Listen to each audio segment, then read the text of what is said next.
Here's Dr. Vieira's wonderful speech at the Lexington rally. Ladies and gentlemen, Lexington Green does not merely recall an historic event. More importantly, it also teaches a profound lesson in the philosophy and practice of popular self-government. Observe the statue standing there at the head of the green, and also the statue at the North Bridge in Concord. Each of them depicts but a single individual, yet in each case, that one individual represents many more than himself alone. A single minute man representing all the minute men.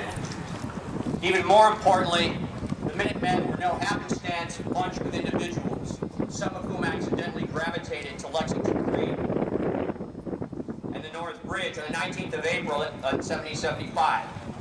They were no mere crowd of farmers, artisans, and tradesmen who stumbled together with no coherence, no general self-consciousness, and no collective purpose or resolve. To the contrary, they were members of an organization which included all free, adult, able-bodied men throughout Massachusetts, with like organizations in each of the other 12 colonies. An organization which had existed in Massachusetts herself for almost 150 years. An organization with legal, indeed governmental authority, the militia of Massachusetts.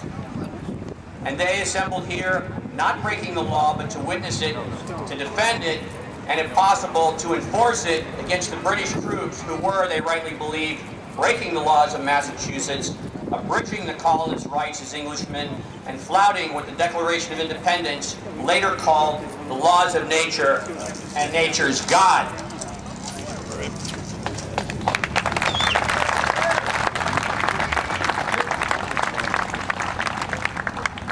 Always good when God can still get a little applause.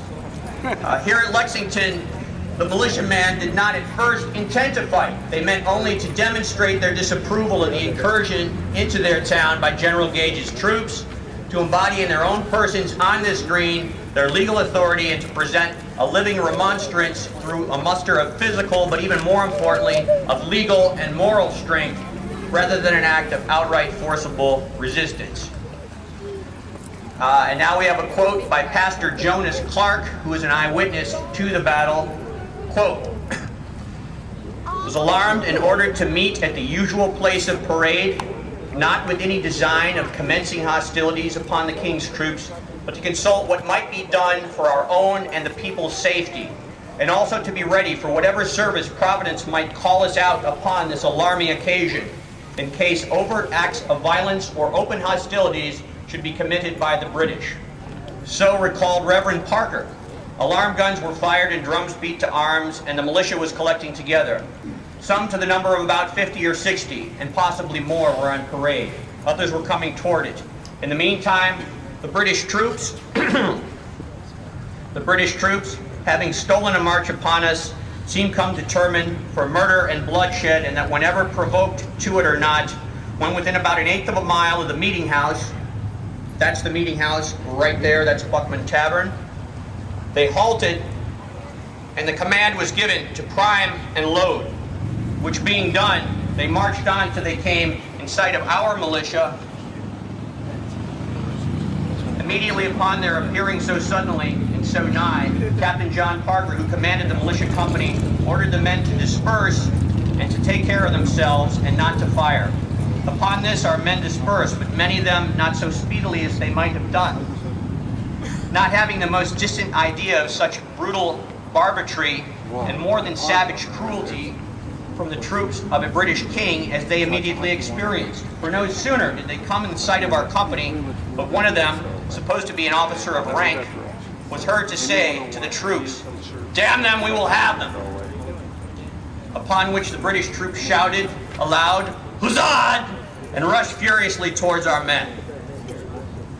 About the same time, 3 British officers advanced on horseback in front of the body.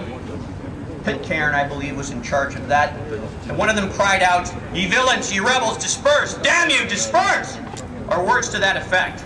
One of them said, "Lay down your arms, damn you! Why don't you lay down your arms?" Right here. The second of these officers, about this time, fired a pistol towards the militia as it was dispersing. The foremost, who was a few yards of our men, brandishing his sword and then pointing it towards them with a loud voice, said to the troops, "Fire, by God, fire!" which was instantly followed by a discharge of arms from the British troops, succeeded by a very heavy and close fire upon our party, dispersing so long as any of them were within reach. 8 were left dead upon the ground, 10 were wounded. The rest of the company, through divine goodness, were to a miracle preserved unhurt in this murderous action, end quote. I can add personally that one Thomas Harrington did manage to crawl to his wife's arms and died at his doorstep. That is the house right there on that corner with the green door. So he made it that far and died at his wife's footsteps right there. This is where it happened.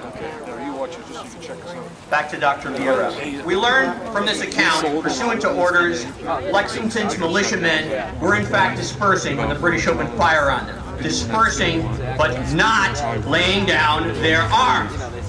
They knew that by themselves alone, they could not effectively resist the overwhelming force the British had amassed against them in the field. Nevertheless, they refused to surrender their legal and moral authority.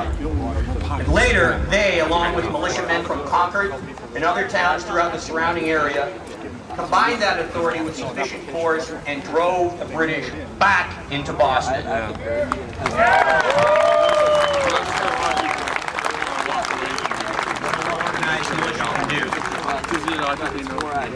This is a stirring story. What does it offer us today? Is what happened here in Lexington on the 19th of April of 1775, merely a historical incident with no contemporary value other than an excuse for a spring holiday? To imagine as much as to forget the admonition that those who refuse to learn from history will find themselves repeating history, and generally the hard way. All too many Americans have become all too much forgetful for the real meaning of the 19th of April. Today, except for a few ceremonial vestiges here and there, the true militia of Massachusetts, as well as the true militia of all the other states, are almost entirely disbanded. Disbanded, in fact, but not under the supreme law of the land.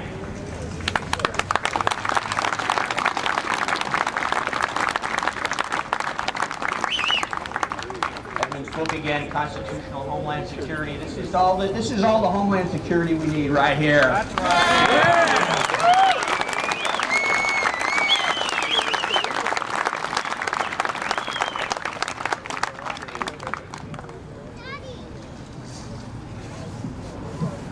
For the Constitution of the United States still declares that a well-regulated militia is necessary to the security of a free state. Indeed, a well-regulated militia is the one and only institution that the Constitution recognizes as necessary for any purpose.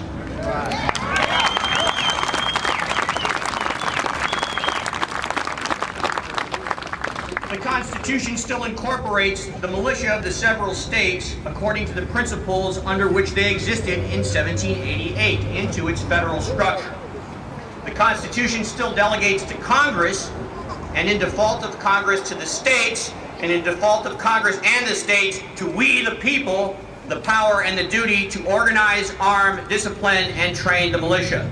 Yet notwithstanding the Constitution, nowhere in America are the militia of the several states or any state organized in the manner and to the degree that the supreme law of demand expressly, unequivocally, and emphatically commands.